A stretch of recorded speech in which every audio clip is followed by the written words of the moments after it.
Okay, hello everybody. I'm here with my friend Nick again, and we were going to do this video last week, but it's one of these kinds of subjects that's just kind of vast and strange and complex, with a lot of different people kind of co-opting it in a way across all the political ideological spectrum from left to right and so on. I think at the base of it, it's because we have this sense these days that things are moving faster than they were probably generations ago. It's only been one generation since Fukuyama declared that, we were at the end of history. So I dumped this on to Nick, buddy, and I gave him a bunch of things to look at. So it's kind of almost like bullying when you dump a whole bunch of URLs on people and say, hey, look at this, look at that, and oh my God, it's a panic. And so, what did you read, and what did you think about it when I sent you those URLs and whatnot about accelerationism? I'm not going to tell everybody what it is until I get your reaction. So if anybody in the audience has never heard of accelerationism before, that's okay. I'll give you a little outline that I put together from various links and articles and ChatGPT and whatever. So go ahead. What did you glean? Well, it was an interesting subject. My immediate reaction was that it's basically got to do with let everything just keep going until it blows itself up, and then we can start afresh. And that was the very basic interpretation of it. But it gets complicated because it's basically saying all this technological advance, let's let it happen because it's going to be bad, but it can't get better until it gets really bad and destroys itself. And then it's a little bit like just blow it all up and start again, but let it blow itself up, but let it go through this process. But what was interesting to me was that there is a left version and a right version, and they agree on, both sides of it agree on the premise, but for different reasons and for different outcomes. The religious right almost wants it to be, let's let it blow itself up so that we can go back, so we can have end of days. Or feudalism, neo-feudalism, like the old days, or kingdoms and aristocracies. That's like the neo-reactionary type thing. Anarchistic version of it, as in let capitalism blow itself up, let it go to its extreme, and so that we can have a socialist utopia afterwards. And that thing is like the post-scarcity idea that Peter Joseph, the Zeitgeist movement that you may or may not have heard of, he did a couple documentaries in the late 2000s, and by 2010 he was kind of a talking point for some people. They called him conspiratorial and whatnot, but basically he got his ideas from the Venus Project about, if we did everything technocratically and scientifically perfectly, we could manage global resources in such a way that we would find ourselves in a post-scarcity economy where we could all live kind of like this eco-socialism utopia type of thing. And it's interesting, there's so many spin-offs from Jordan Hall's Civium, Jim Rutt's Game B, all these different kinds of ideas. Balaji, this guy who's he calls himself of course he's an angel investor and serial entrepreneur in Silicon Valley. He was the CTO of Coinbase, general partner of Andreessen Horowitz. He was a co-founder of Earn.com, acquired by Coinbase, all this kind of blockchain stuff. And his thing is like, how to start a city, right? So you start your own country, basically. You come up with your own rules and everything. Then you can opt into it. Like, I'm going to move to Florida and be under DeSantos and everything's going to be beautiful. I opt in and I get my currency there and I go onto the blockchain and I agree to the rules and the charter. And then if I don't like it after a while, I could just leave and go to another one. And then Nick Land, when he's another accelerationist kind of founder of this whole thing. When he started thinking about stuff, it was much more radical and bizarre and autopoetic and very interesting stuff. But later he became like mold bug Curtis Yarvin, and he got into this idea that we could all have like 1,000 city states, little kingdoms run by king/CEOs who have their own, special thing going on, and you can opt into that and opt out of that. And basically, democracy sucks. It's a stupid form of government. It's utterly baseless and bankrupt. But all surrounding all of this stuff too is capitalism. And this is really intense because when it kind of started out with postmodernist philosophers, Deleuze, other kinds of weirdos that nobody knows anything about, but it was kind of left with a 19th century Marxist critique that was more or less kind of evolved into a Fordism kind of capitalism, where you work at the factory and you get paid doing your little factory job, on the assembly line. And now we're into this neoliberal capitalism, which is all about financialization, free markets, Reagan, Thatcher starting with that, and then being liberated by Bill Clinton and technology and information technology, internet, all that kind of stuff. Yeah, so it goes through all these iterations, like you say, from left, right. I don't know if it's so much that they want to blow things up, insofar as they just feel like things are getting in the way of what they want and what they think would be better. So anarcho-capitalism is a thing.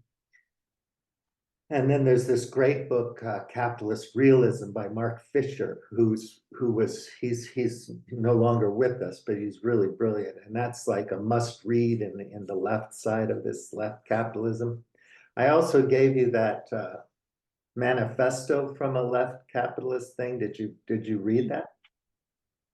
Yeah, and that's where it took a turn for me, because I was reading it from the capitalist point of view, and then realised, hang on, there's a leftist point of view going in the same direction. And I got, as I say, I got the impression that, I suppose blow itself up is not the right term, but it will come to its ultimate conclusion where it will collapse. And that's when you have that phoenix, that rebirth into, and like I said, on the left, it would be that socialistic or socialist type utopia, whereas, or for the capitalists, it would be that more capitalist utopia, because it would have got to that point where you'd have to start anew. And that's the impression I got from it. I may have misread it, but or not got the gist properly, but that's the impression I got. It was all about allowing things to accelerate, and we know technology advances exponentially, so it's steamrolls and it just snowballs. It snowballs and snowballs until it gets to that point. And it was a little bit scary too, because I suppose you can put anything you like into any context you like. People have been, prophecies from the Bible or prophecies from Nostradamus. You could read into anything you want. But when you look at it, and you look at the current state, and you look at modern history, you can see that acceleration, that exponential growth and acceleration. And you think, okay, so it's unstoppable. So we can't stop it and create. We can't ever evolve into the perfect situation. So it must therefore be that it has to accelerate to a point where it collapses, and then you start. That's when you can have your game B or something like that. Although I don't think game B advocates for accelerationism, but that's the impression of my reading of it is what it's about. But yeah, I think you're probably a little bit more enlightened and can explain it better. But it's almost like it was a bit pessimistic in there's no way out of this other than to let it happen, if you know what I mean. Yeah. Don't get in the way, let it go. But when we talk about the capitalist side of things, it reminds me quite funnily of that 1975 movie Rollerball. Oh yeah. James Cameron in it, That's where they had awesome. the corporate, James the Caan, yeah. history. Yeah, the history was that they had the corporation wars, and Yeah. now you don't have countries anymore. You have areas that are owned by a particular corporation, and everything's done. It's not a democracy anymore. It's all done by these elites. I suppose it was had a few tentacles into the conspiracy, one world order sort of type scenario, but it was that sort of. I don't even know if it was a dystopian scenario. It was just that's predicting a natural evolution of where we're heading with multinationalism, not multinationalism, but the multinationalism of corporations and things like that. That the taking over of the capitalist ethos. Well, we went from a certain kind of colonialism, imperialism, whatever you want to call it, age of discovery way back when, several hundred years ago. We went from that to this kind of colonialism with a benevolent mask that says, we're coming in and civilizing the savages. If they don't want to be civilized, then we're going to destroy them and take over their stuff. So it's not quite the same as the Mongols just riding across the steppes, across the world, just kind of stealing stuff and making babies. But it's a thing where you settle in. East India Company, the British East India Company, the Dutch East India Company, the French blah blah company. These people go into the Congo, they go into Africa, the Portuguese holdings in Africa, they go into India, and they kind of monopolize trade. And it goes into the great game thing where all these great powers are competing to control the trade. It's very Dune-like. He controls the spice kind of thing. It evolves into this situation where you have a certain kind of capitalism that Marx critiques and talks about, and he thinks, it just, you let it go, and just by virtue of the weight of its activities and so on, it just suddenly switches over into a socialist revolution and so on, and then that eventually evolves into communism or whatever. I'm not a scholar in any of this stuff, but any system will collapse under its own weight. right. And then it shifts again very subtly, because at some point the colonialism after World War II or whatever is not the same. It's a different kind of corporatism or corporate colonialism. So capitalism eventually wins.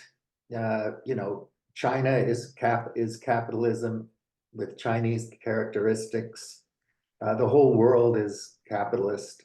The whole world is run and controlled and financed by corporations and big corporate banks and so on. There's even arguments about central banking and the role that central banks have in sovereign states and all this kind of stuff. So the tentacles are everywhere, but the bottom line is there was a great Guy Debord in France. They were the situationists. They talked a lot about commodification, images, the society of the spectacle, entertainment, aesthetics. All of this kind of blends in with this postmodernist philosophy. And what you wind up in the end is a kind of postmodern capitalism. And like you said, it is true. It's a good intuition to note that this kind of thinking or ideology is kind of how would you say, proto-religious or whatever, in the sense that you can interpret it through whatever lens you want to choose. So whatever biases you have, ideological or whatever, you can come up with an accelerationist like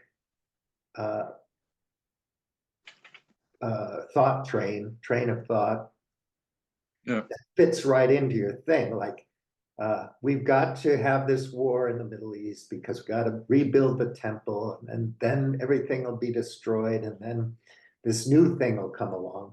And sometimes people in these thinkers would think like, democracy and all these stupid governments and politics is getting in the way of corporations just literally shattering the way things were and coming up with something totally new.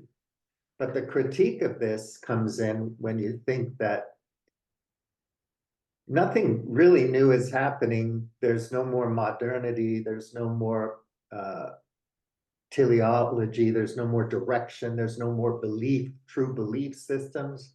There's just this overall permeant, you could call it a disease or a condition or a programming that's capitalistic. That means that we are all part and parcel of the great game, of consumerism, of believing that this system, this social, economic, and political system that we have now is natural.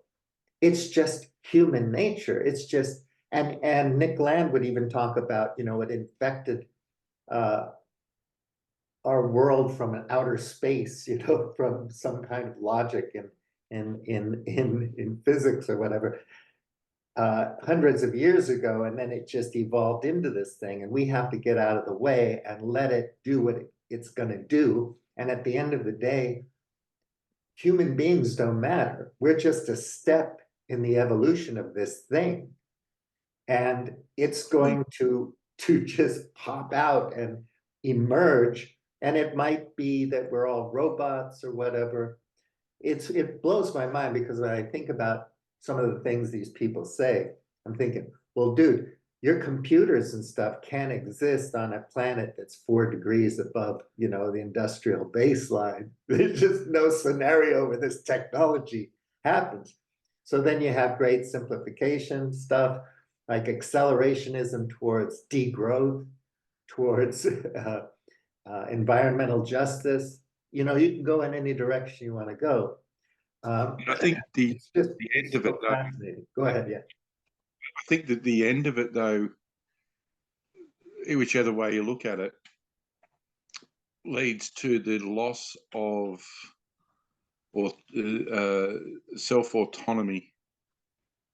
You, one way or the other, whether it be the socialist utopia or the capitalist takeover of that sort of elite, is that we give away, we end up without the sense of self and our own autonomy, and it becomes we become, like you said, either a robot or that socialist state where it's we're a number in a larger group. We're not individuals.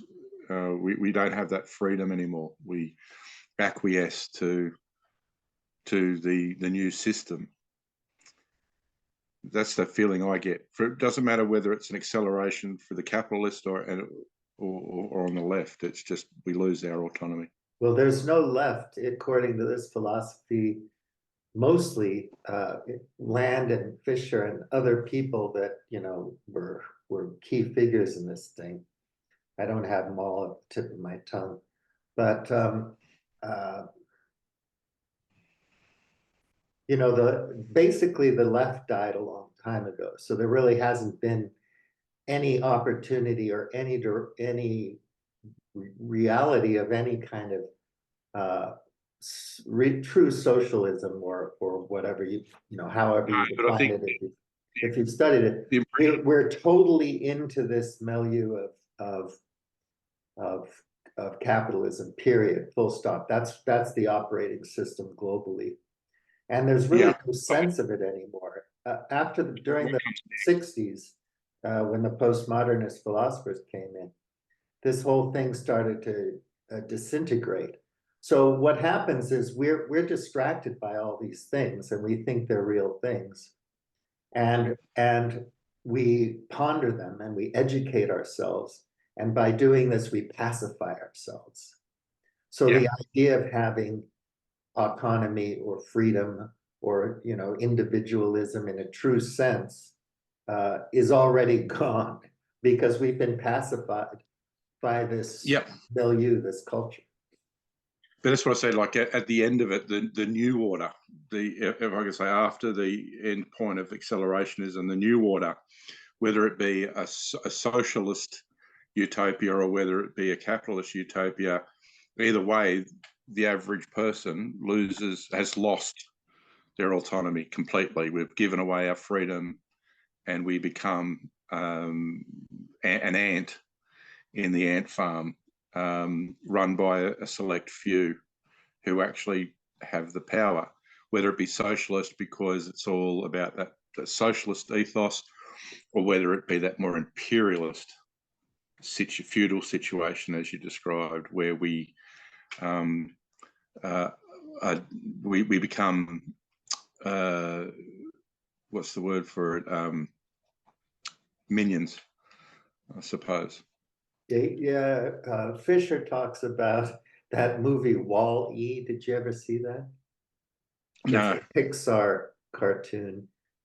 So everybody's, you know, it's a critique of capitalism. Everybody's fat and doing their thing, and the robots take care of everything. But he has so many insights into that. Let me just run you real quickly through this thing for our listeners, give them like a landscape.